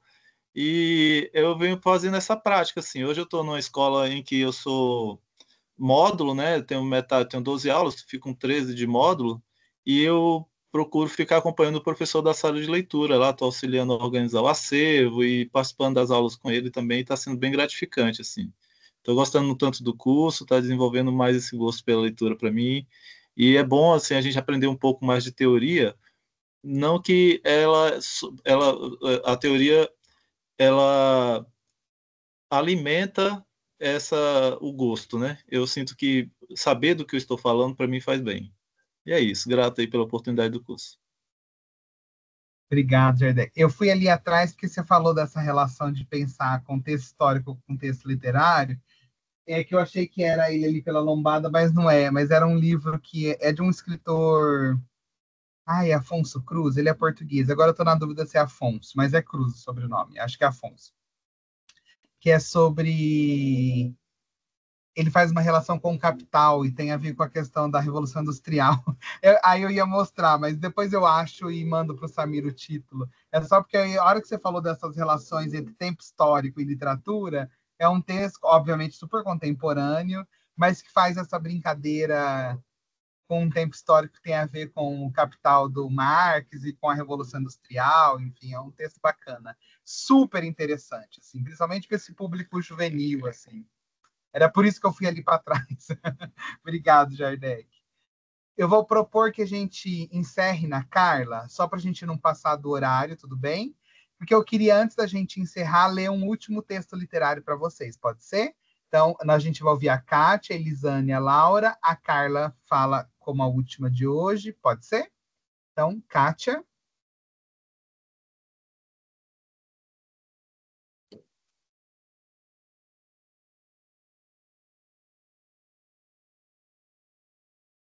Boa noite. Tá me ouvindo? Agora estamos te ouvindo, Kátia. Tá. Eu sou da El Maurício de Souza, da MF Visconde de Cairu, e a minha experiência como leitora, desde pequena, eu sempre gostei muito de ler, gostava de escrever, mas mais do que ler, eu adorava ouvir histórias. E uma lembrança muito gostosa que eu tenho é de uma professora que, em um determinado momento, ela levava a gente para uma sala que tinha um piano. Então, em alguns momentos de uma história, ela fazia o toque daquele piano, dando suspense, quando era alguma coisa boa. Então, eu lembro muito do Pedro e o Lobo, né, da flauta. Eu lembro muito de relacionar isso. Não lembro se era uma professora de arte, realmente eu era muito pequena, mas o ouvir histórias, né? Aquilo ficou muito gostoso na minha mente, na minha lembrança. E contação, né? A contação de história, ler o livro. Eu tive uma outra professora que ela lia a páginas do livro e ela parava, ó, quando chegava num determinado momento, falou assim: amanhã nós vamos saber o que aconteceu. E aquilo me deixava assim, muito emocionada, não via a hora de voltar para a escola para poder ter aquele momento de saber o que aconteceu. Eu procuro fazer isso hoje, tanto com a minha turma, essas experiências que eu vivi, não tenho o piano, mas eu procuro, mesmo na El, relacionar a história com a música, a musicalidade, o teatro, a contação, e deixar eles, de repente, se envolverem com os personagens. Foi uma lembrança boa que eu tive e eu consigo repassar isso hoje na El. Inclusive, que é uma coisa muito gostosa, nós trabalhando com as crianças do integral. Então, nós fazemos a contação de história, a El faz um momento a contação para o integral, e a gente faz apresentações para eles. Então, é muito gostoso essa brincadeira, né? Então, brincar de ler e de ser um personagem é algo muito gratificante. Só isso. Obrigado, Kátia, bacana. Você sabe que você falou do piano, primeiro que eu tenho um desejo muito pessoal de um dia aprender a tocar piano. Eu espero que eu possa aprender um dia a tocar piano, embora eu nunca tenha feito uma aula de piano. Mas você falou e eu lembrei, eu tenho um aluno no doutorado, não é me orientando não, mas ele faz uma disciplina do doutorado que eu que ministro, que trabalha na SME. E aí outro dia ele comentou, nem lembro por que razão, que acho que tem um piano, né, Samir, no prédio da SME.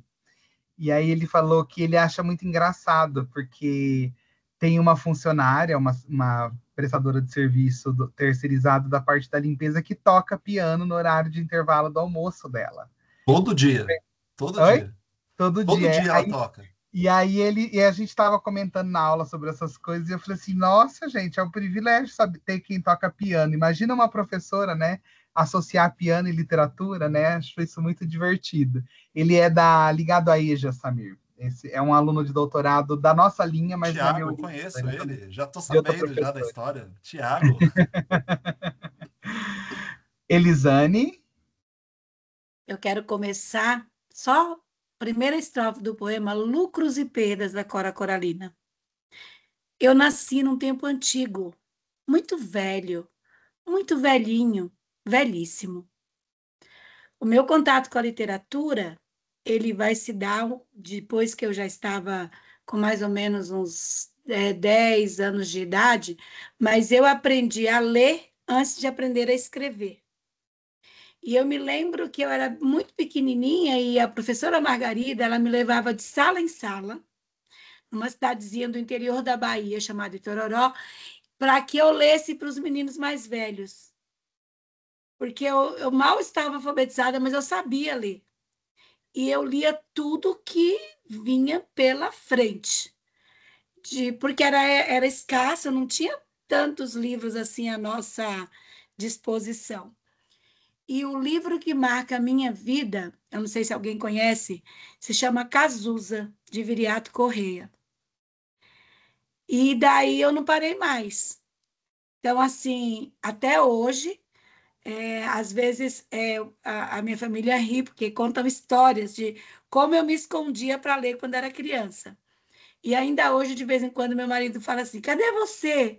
E aí ele fala, já sei onde ela está, perdida, no livro, no romance, enfim. Eu sou apaixonada por leitura.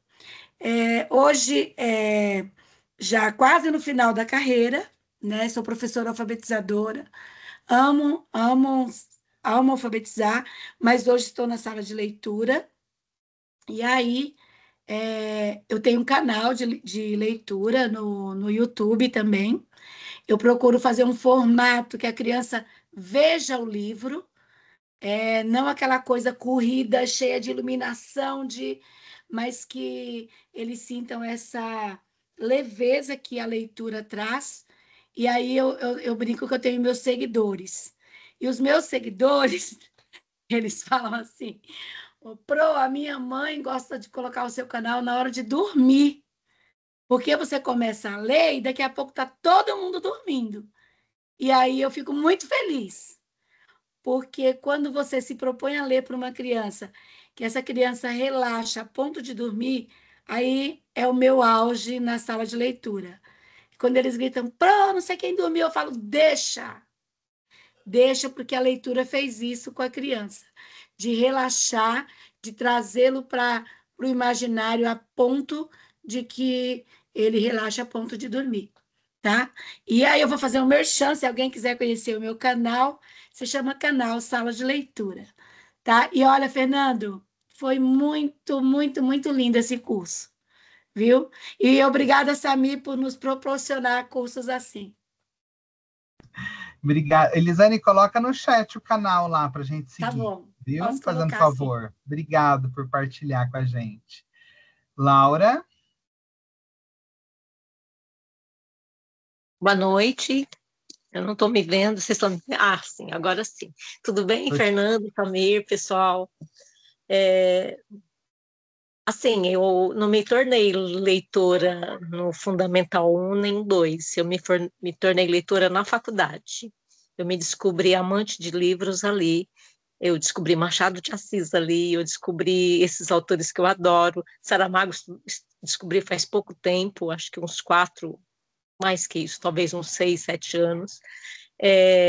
Conceição Evaristo, eu fico perplexa, como eu não conheci Conceição Evaristo na faculdade, como eu não conheci a Carolina Maria de Jesus na faculdade, até porque nenhum dos meus professores me apresentou, né? Essas duas autoras maravilhosas, esses autores que hoje a gente, graças a Deus, né, e graças a muito esforço, enfim, da gente mesmo, dessa coisa, sabe, de se autoafirmar, eu acho que a gente conhece. Então, assim, me tornei leitora na faculdade, hoje ler para mim é uma necessidade, é como se, é o ar que eu respiro, então todos os dias eu estou lendo. E eu era seletiva também, mas não sei, de repente você pega, por exemplo, esses dias eu estava com o Paula Pimenta, fazendo o meu filme lá do B. Falei, gente, eu quero pegar esse livro para ver o que essa molecada tanto quer ler, né? E aí é uma coisa que você... é incrível, mas é um romance Água com Açúcar, mas assim, eu queria saber o final, não conseguia parar de ler. Eu falei, mas como assim? Eu tô lendo Paula Pimenta, acho que eu li uns 2 dias aquele livro. Depois eu peguei esses dias também Mare Nostrum, falei, gente, as crianças vão me perguntar do que fala esse livro, eu preciso saber. Assim, uma coisa meio doida, mas enfim... ultimamente de sério, assim, eu acabei de ler Jari de Arraes, também adoro, então, assim, é muito diversificada o meu gosto pela leitura, e eu leio, assim, leio de tudo, me interesso bastante por essas questões, por essas questões étnico-raciais, né, adoro o conto de Chimamanda, já li Americanah, Biscorro, enfim, não sei, às vezes as pessoas me perguntam, quantos livros você lê por ano? Sei lá, acho que talvez mais que uns 10, enfim, eu estou sempre lendo, né? E é isso, você falou que tem o sonho de fazer piano, eu também sempre tive esse sonho, e com 50 anos eu fiz minha primeira aula. Hoje eu estou fazendo uma peça do Mendelssohn, Canção Sem Palavras, e assim, é maravilhoso. Estar no piano é como se você saísse do seu tempo de realidade e fosse para um outro momento que você esquece de tudo.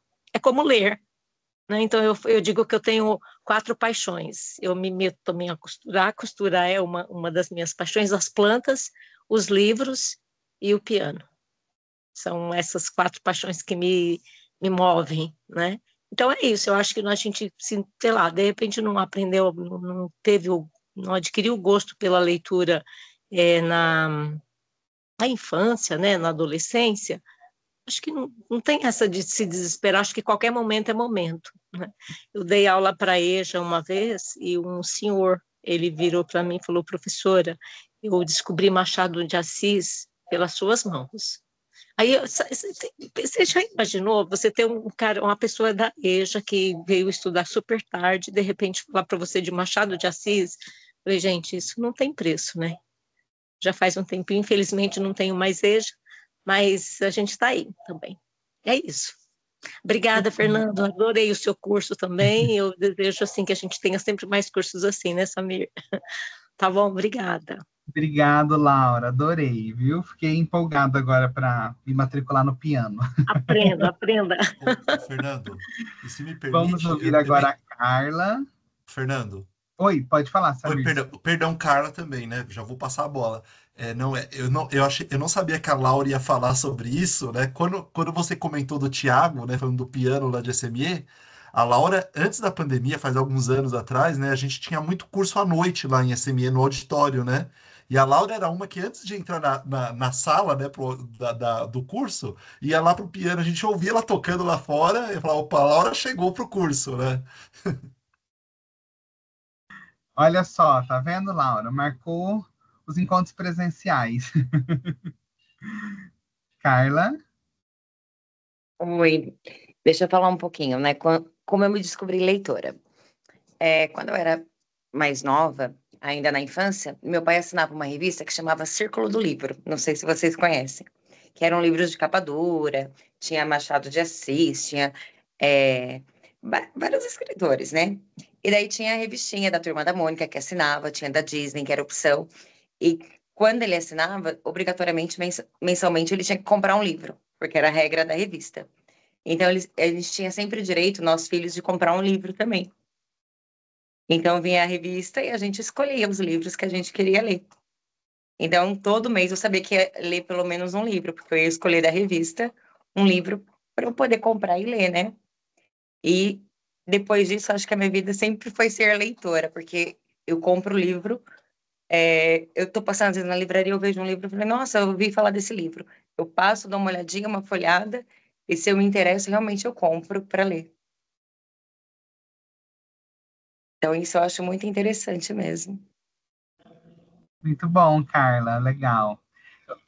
Você sabe que isso é uma coisa interessantíssima, como as revistas, num momento histórico, hoje menos, porque hoje tem poucas revistas e as que tem, elas têm um outro perfil, mas elas tiveram mesmo esse papel importante de formação leitora, sobretudo num momento específico. Por exemplo, Ana Maria Machado e Ruth Rocha se tornaram escritoras escrevendo para revistas infantis, né? Os primeiros livros delas são de textos que elas retiraram dessas revistas, né? Que estavam nas revistas, depois vão para formar livros, enfim.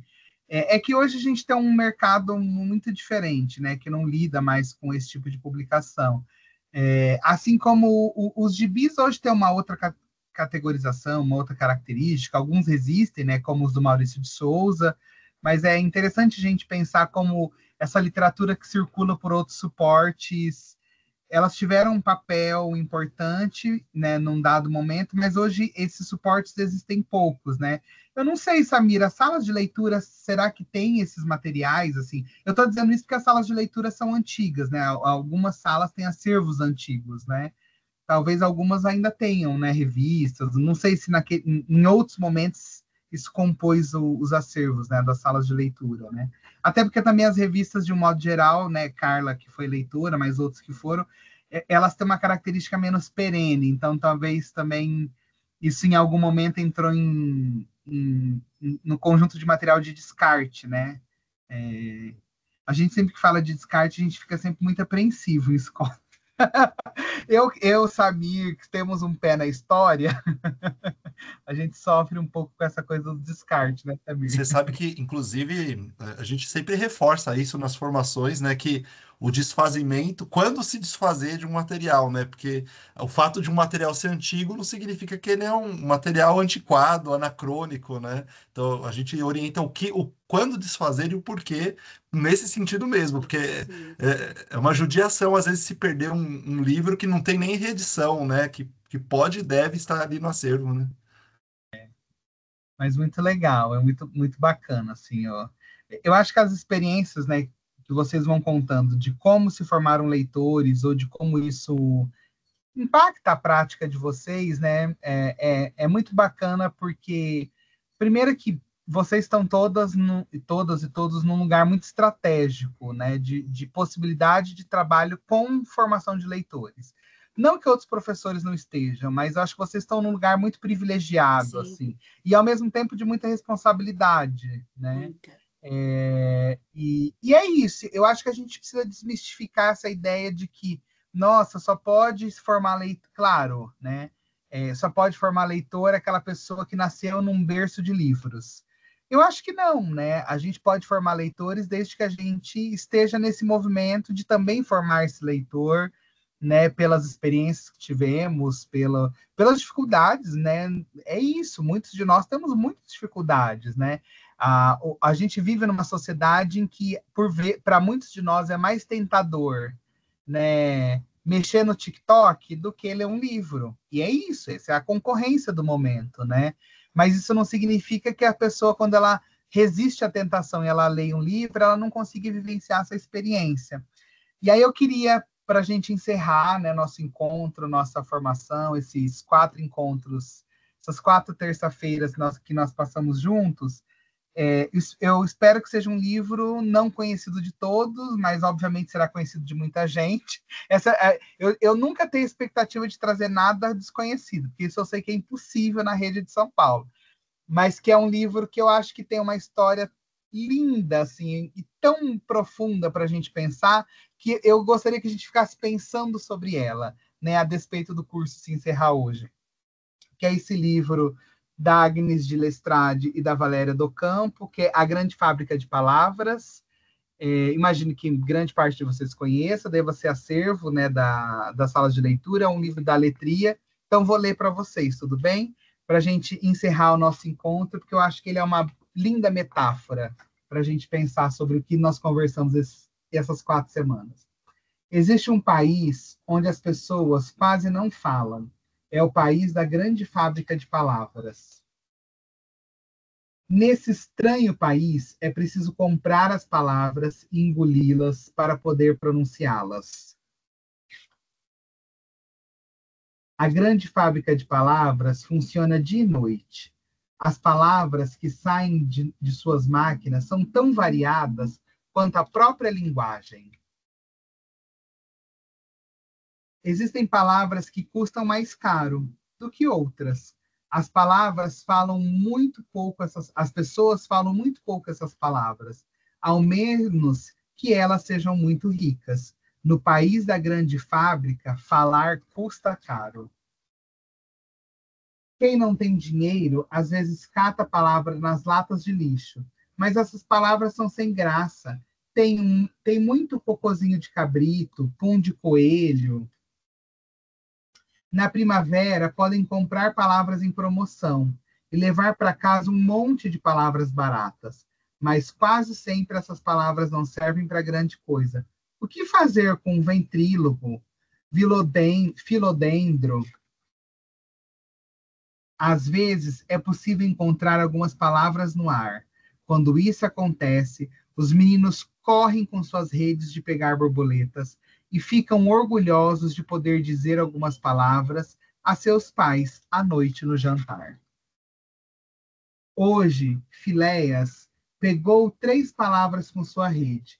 Ele não vai usá-las esta noite, porque ele quer guardá-las para falar a alguém muito especial. Amanhã é aniversário de Cibele. Filéias está apaixonado. Ele gostaria muito de dizer a ela eu te amo, mas ele não tem dinheiro o bastante em seu cofrinho. Então ele vai oferecer a ela as palavras que encontrou: cereja, poeira e cadeira.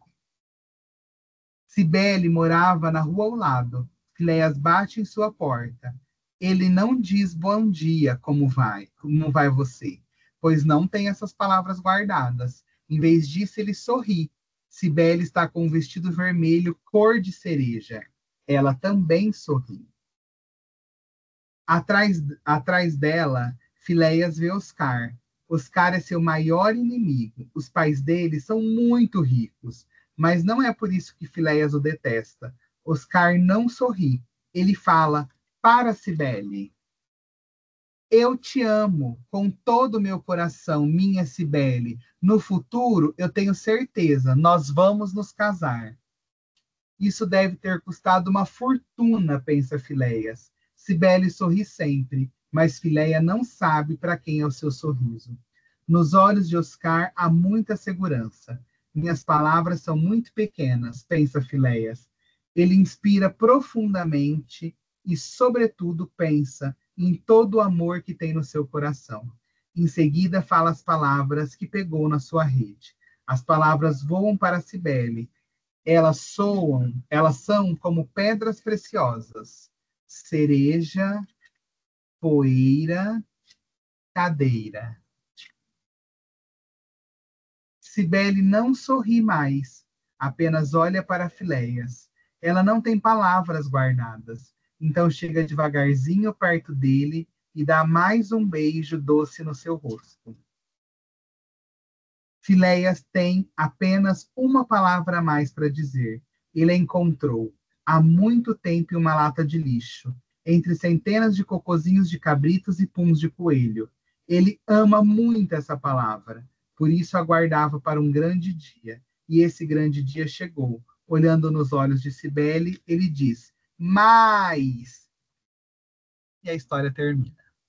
Eu espero que a literatura seja mais para nós, que a literatura esteja onde as palavras nos faltem, que a literatura seja essa grande fábrica de palavras que possa expressar o que a gente não seja capaz de dizer com palavras verbalmente, mas que a gente possa tocar corações de crianças, jovens, de colegas professores, de outros profissionais, que a gente possa se tocar, que a gente possa ser tocado pela literatura, e que a gente possa ser mais, viver mais, e que a literatura possa fazer com que a vida, de fato, não seja suficiente para nós, mas que a gente viva, por meio dela, outras experiências. Queria agradecer ao Samir imensamente pela oportunidade, pela paciência que ele tem comigo, porque ele tem muita, viu, gente? Vocês sabem, vocês conhecem o Samir, né? Eu sou muito relapso com ele, demoro para responder. Eu prometo, Samir, eu vou mandar agora os slides. Não vou sair daqui antes disso. Agradecer pela oportunidade, né? É sempre um aprendizado para mim muito grande trabalhar, né? Dividir o meu trabalho com a SME, aprender com o trabalho de vocês, né? E ver que a literatura é esse elo, né? Esse mecanismo que nos liga, que nos aproxima, que nos torna, né, profissionais interligados nessa profissão. Então, eu fico sempre muito feliz. Agradeço mais uma vez, desejo uma excelente noite, um bom descanso para vocês, que a gente tenha outras oportunidades de estarmos juntos, seja virtualmente, seja presencialmente, né? Desejo um excelente restante de semestre para vocês e que a gente veja nos veja em breve. Esse ano tem comemoração dos 20 anos da AEL, então eu espero estar em muitas das ações da AEL esse ano, né, Samir? Com certeza. Temos muita coisa para fazer, então vocês vão me ver muito, vão cansar de me ver pentelhando o Samir e pentelhando o grupo da AEL. Samir, brigadão, viu? Mais uma vez, fico à disposição para o que você precisar. Não, obrigado, Fernando, mais uma vez. Quem conheceu agora, eu sabia que vocês iam adorar e eu vejo pelas mensagens, pela interação na aula. É engraçado que nos bastidores, né, Fernando? Você falou, acho que eu vou fazer um material menor para hoje. Eu falei, então bora lá, vamos deixar os professores falar, porque eles vão mandar muito bem. E de fato, né, foi muito bom ouvir alguns professores e no chat os outros falando sobre o seu percurso leitor. Foi incrível essa formação, esse curso, conhecer muitos que é o primeiro curso do Projeto AEL que participam. Espero encontrar vocês em outras oportunidades. E aí, antes de encerrar oficialmente, eu vou parar a gravação rapidamente, Fernando, e eu vou pedir